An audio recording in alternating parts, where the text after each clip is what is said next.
false statement you have to identify in this MCQ related to collagen, very frequently asked question.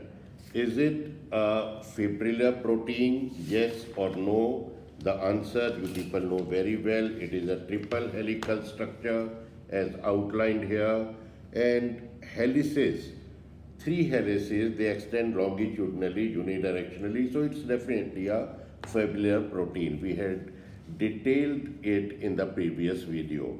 Now, proline and hydroxyproline, are they present? Yes or no?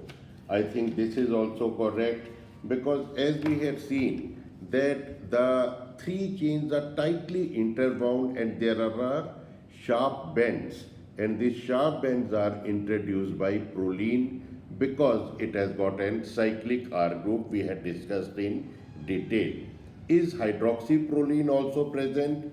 You people know very well that the adjacent chains, they are linked by hydrogen bond, और hydrogen bond तब बनता है whenever there is a hydroxyl group. So proline should be converted to hydroxyproline and the enzyme is prolyl hydroxylase, और इसका coenzyme as you know is vitamin C. So hydroxyproline are present for formation of hydrogen bonds. Now fourth option we are going to see first. Vitamin C हमने देख लिया. It is required for hydroxylation reaction, proline to hydroxyproline.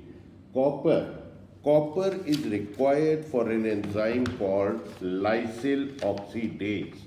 This enzyme, copper इसका cofactor है, and this enzyme, as we had discussed, is required for formation of covalent linkage between lysine residue on the adjacent chain.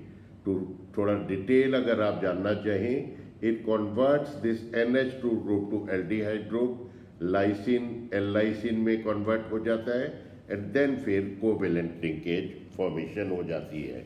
But important point now is that copper is needed being a cofactor for one enzyme, vitamin C is needed being a coenzyme for another enzyme which forms hydrogen bonds. The enzymes are lysyl oxidase and prolyl hydroxylase. Most abundant amino acid is proline, which is phenylalanine. Of course, this is the wrong statement in our answer, because you see triple helix, very tightly bound, very little space available in the interior, where only glycine can be accommodated. The smallest amino acid, glycine, can be accommodated. To say one more thing, because the R group has to pass through center of the helix.